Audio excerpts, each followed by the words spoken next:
जैसे ही मेवाड़नाथ मंत्रणा से मुक्त हो जाए, इनको उनके सामने प्रस्तुत कर दो। वही निर्णय करेंगे इनका क्या करना है। आप दोनों को क्या करना है हम बताएंगे या आप बताएंगे? हम बताएंगे। यदि आप दोनों हमारी सहायता करेंगे तो हम आप दोनों को अधिक धनिक बना देंगे। देखा कैसी बातें कर रहा है दामोदर। दाम क्या? इसीलिए मैंने सोचा कि इसको हुकुम के सामने प्रस्तुत किया जाए। लगता है इनके सिर पर गहरी चोट लगी, इसीलिए। देखो देखो, स्वयं को राजा समझे। समझे जा रहा है क्या अर्थ? हम राजा नहीं हैं?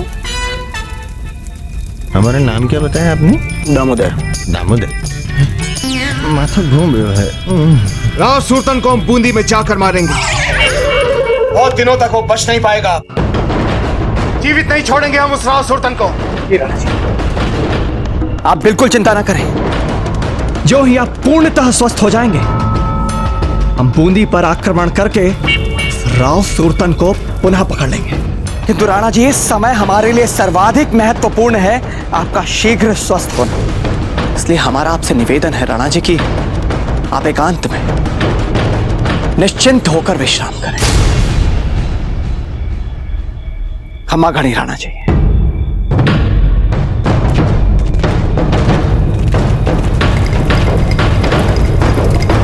सुनो, कोई भी अंदर नहीं जाना चाहिए। राणा जी विश्राम कर रहे हैं। जी हुकुम। लगता है तुमको कुछ देर यहीं प्रतीक्षा करनी पड़ेगी।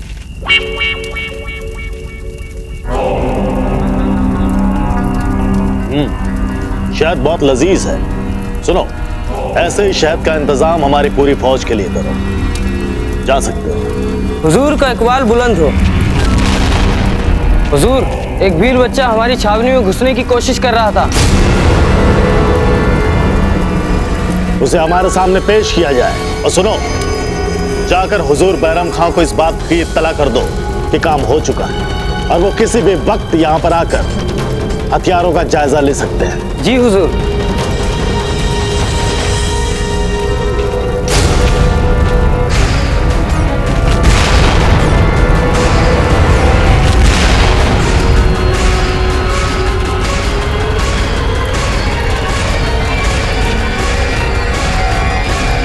आओ आजिम।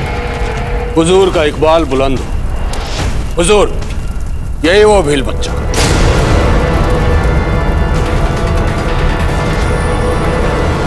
लगता है कि तुम्हारे खुदकुशी की ख्वाहिश तुम्हें यहां तक खींच लाई है और हम तुम्हारे टुकड़े टुकड़े काट के बतौर तोहफा उन भीलों के पास भेजेंगे ताकि उनको यह पता चले कि मुगलों से गद्दारी करने का अंजाम क्या होता है।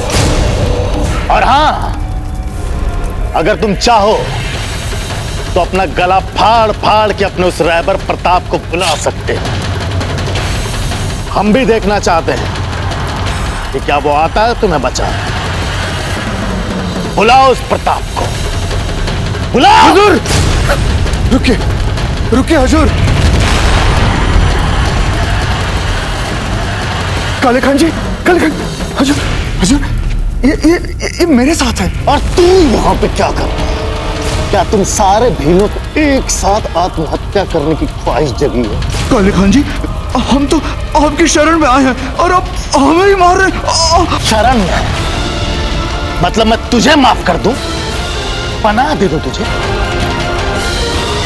तूने तो हमें उस खतरे से भी आगाह नहीं किया था और तुम्हारा कबीला रातों रात ताला बदल चुका था और तुमने ये खबर भी हमें नहीं दी थी। तुमसे तो बैरम खां वैसे ही खफा है। ये सारा अनाज कुछ वक्त तक तो हमारी फौज के लिए काफी हुआ। असला का क्या हाल है? हुजूर, हमारे तमाम हथियार आपके हुक्म से गांव की एक महफूज जगह में, आप चाहें तो मुआयना कर सकते हैं। बहुत खूब। फिर भी हम अपनी आंखों से देखना चाहेंगे कि कितना गोला बारूद है हमारे पास। नहीं श्रीमान, ये सच नहीं है।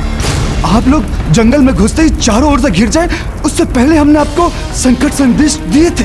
क्या बकवास कर रहे हो। हाँ हुजूर, ये ठीक कह रहे हैं। याद है आपको उस समय बहुत सारी चिड़िया शोर मचाते हुए आकाश में उड़ी थी।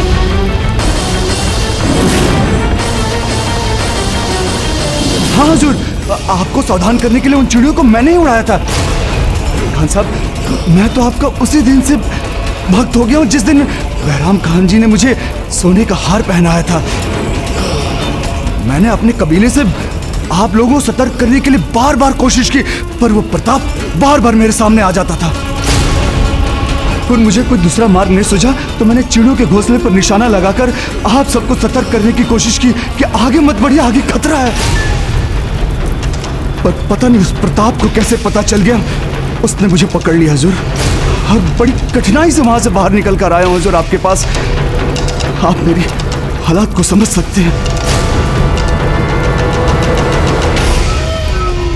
क्या बैरम खान को युद्ध में पराजित कर दिया कुंवर प्रताप ने? हाँ, और उसके बाद भी उनमें इतनी अधिक विनम्रता है कि यदि उनकी इन उपलब्धियों की कोई थोड़ी सी भी प्रशंसा करता है तो बुरा मान जाते हैं। वाह जयवंता, सचमुच विलक्षण है कुंवर प्रताप। ये जो तुम दिन रात बाल गोपाल की पूजा करती हो ना, बस उसी का सुफल है। नहीं, इसमें तुम्हारा भी आशीर्वाद है। क्या बात कर रही हो? हमारा कौन सा आशीर्वाद? अरे हम तो अभी तक उनसे मिले तक नहीं हैं। नत्था, तुम्हारी कहानी बहुत दिलचस्प है, काबिल तारीफ, लेकिन तुम्हारे इस पूरी कहानी के किसी भी किरदार में इस लड़के का किरदार कहीं भी मुफीद नहीं है। ये मेरा भाई है श्रीमान। अगर मैं इसे जंगल में छोड़ा था तो कबीले वाले इसे जान से मार देते, इसलिए मैं इसे अपने साथ यहाँ लेकर आया हूँ हुजूर। तुम्हारे कितने भाई हैं नत्था? एक हुजूर। अपनी याददाश्त दुरुस्त करके बताओ कि तुम्हारे कितने भाई हैं? एक हुजूर। कितना बेवकूफ समझते हो हमें? तुम्हें क्या लगता है कि सिर्फ तुम्हारे पास दिमाग है और हमारे दिमाग में भूसा भरा है?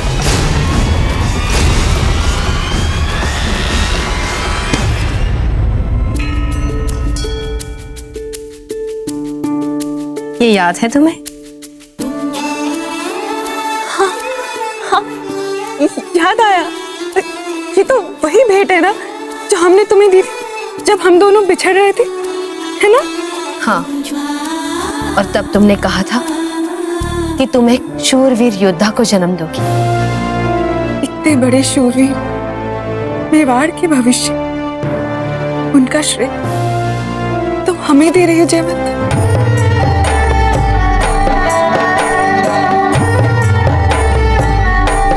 सचमुच आज तुमने हमें इतनी अनुभूति दे दी अपने प्रेम से कि हमारे पास शब्द नहीं है। हमारे एक छोटे से उपहार को तुमने इतने वर्षों तक संभाल कर रखा। किसी को ये छोटा सा उपहार लगे, लेकिन जब हम इसे अपने पास रखते हैं हमारा विश्वास दृढ़ हो जाता है कि हमारे कुंवर प्रताप जहां भी है सुरक्षित है।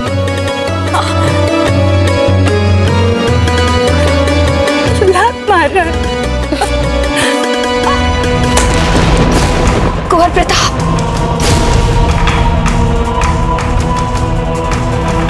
क्या बात हो गई हुजूर?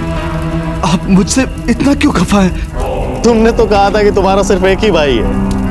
हाँ, तो फिर वो कौन है?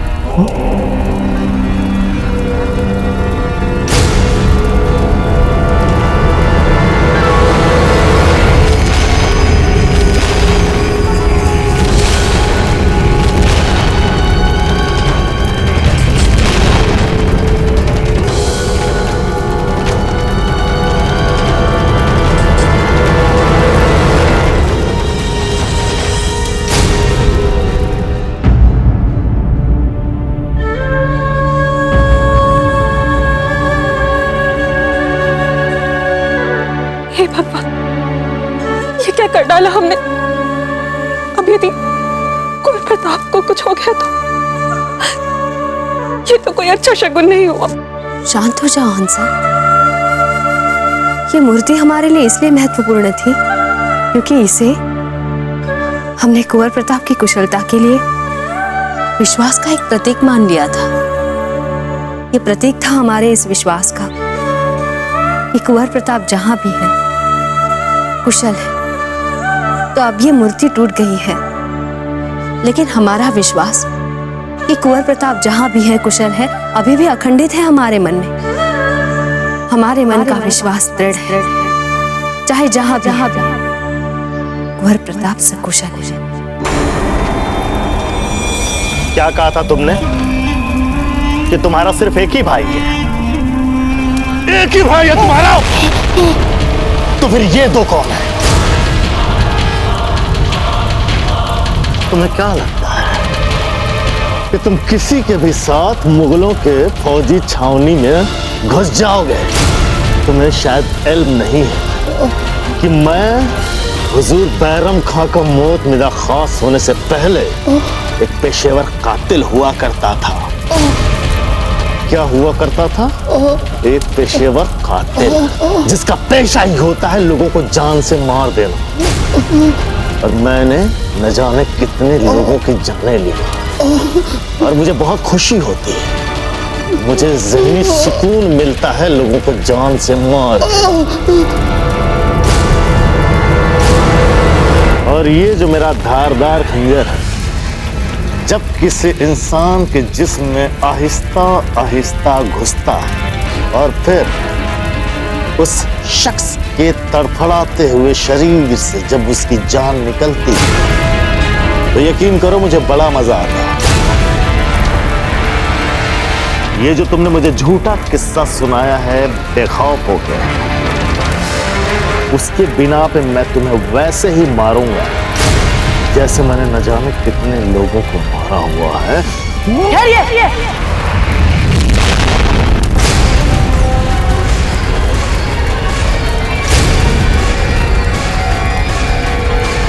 हुजूर, आपकी सेवा में।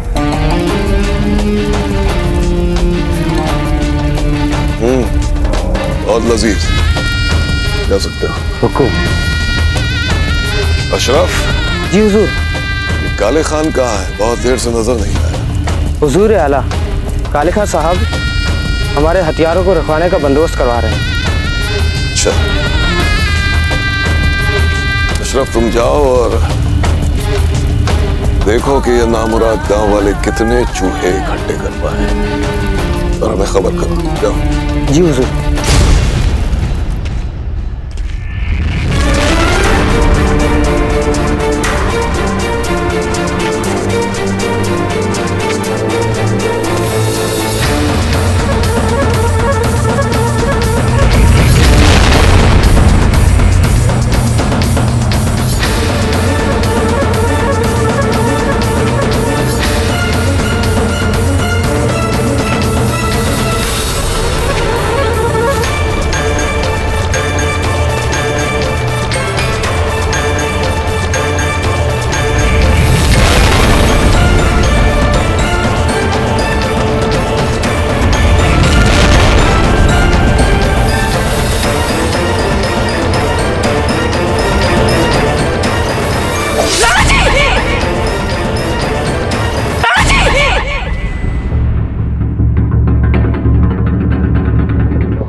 ठीक तो है? सुचरिता, हमने राणा जी की निर्मम हत्या देखी।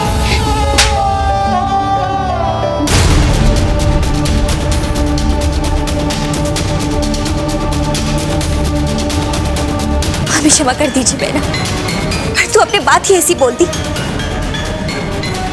हमें सचमुच खेद है, हमें खेद है।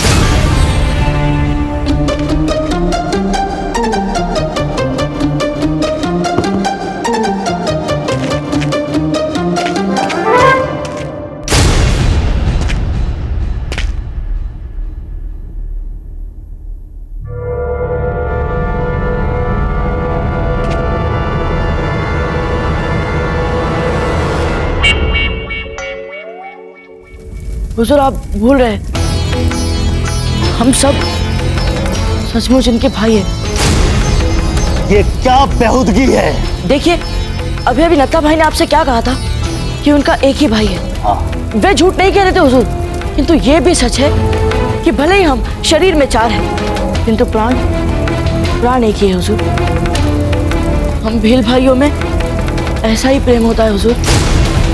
हमारे माता पिता ने हमें यही सिखाया है हुजूर।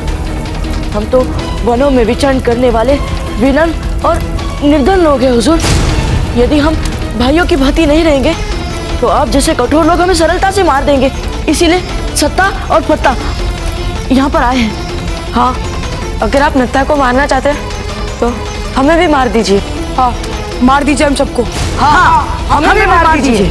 हमें भी मार दीजिए। राव सुरतन सिंह,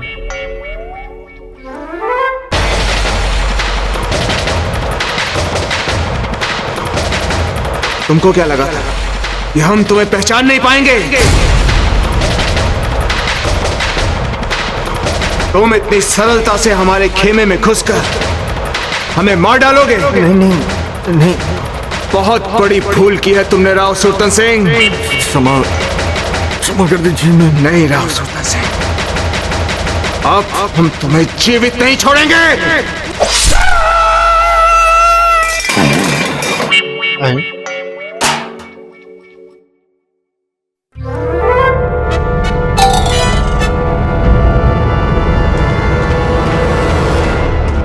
द्वारपाल,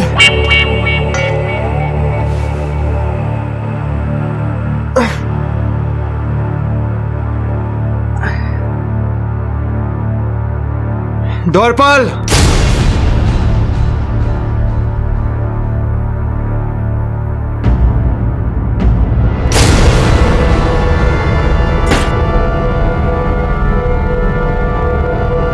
द्वारपाल, आपने तो मात्र एक सपना देखा है बेना।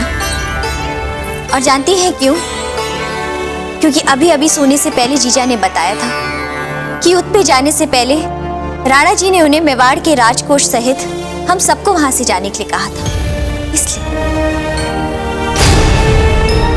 हमारे सपने से जीजा का क्या लेना देना? ये सपना हमारे और राणा जी के अतिरिक्त आत्मीय संबंध की संवेदना से आया है। अच्छा, ये आपको कब से होने लगा? हमेशा से।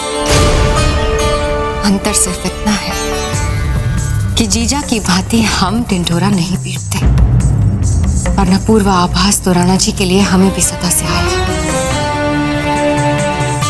ये सारी बातें हम आपसे क्यों कर रहे हैं? इस समय हमें तो ये सोचना चाहिए कि राणा जी के कुशल क्षेम के बारे में हम कैसे जानकारी प्राप्त करें। कैसे होंगे राणा जी, कहाँ होंगे, कैसे पता लगाए हम? शांत हो जाइए बेना। वैसे भी अब आप क्या करेंगी? कोई ना कोई मार्ग तो हम जरूर ढूंढेंगे। पता तो लगाएंगे हम कि राणा जी कैसे हैं।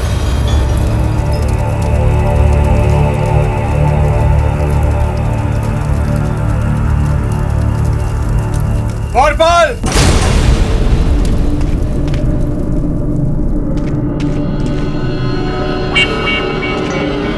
पल बच गए।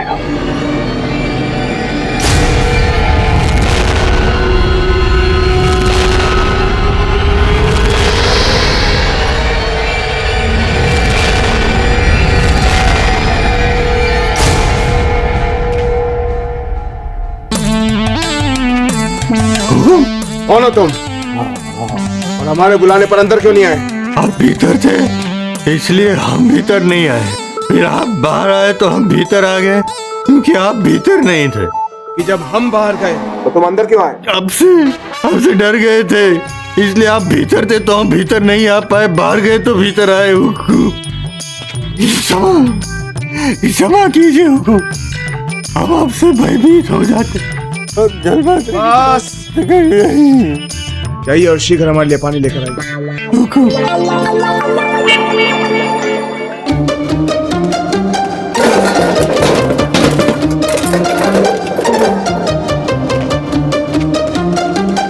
रुको,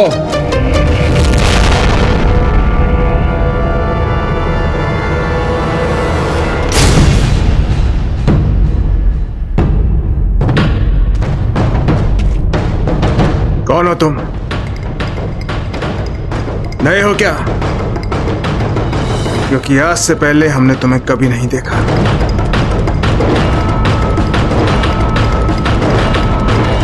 हुकुम, हम तो बहुत पुराने द्वारपाल हैं हुकुम, किंतु आप हमें नहीं पहचान रहे हैं क्योंकि राजवीर जी का कहना है कि आपको गहरा घाव लगा है, उस कारण अब कुछ दिनों तक किसी के भी मुख पहचान नहीं पाएंगे हुकुम।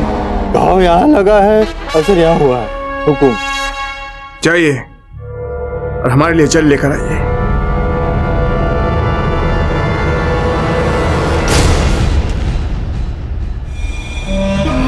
अगर मैं ये कहूँ कि मुझे अब भी तुम पे यकीन नहीं है तो? हुजूर, आप हम पर विश्वास कीजिए, आपको हमें मारने से कोई लाभ नहीं होगा। यदि हम सब जीवित रहेंगे तो आपको बहुत लाभ हो सकता है हमसे। सोचकर देखिए।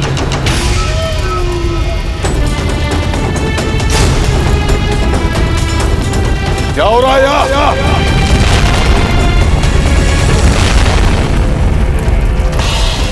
सुस्ता रहे हो तुम लोग? उड़ो।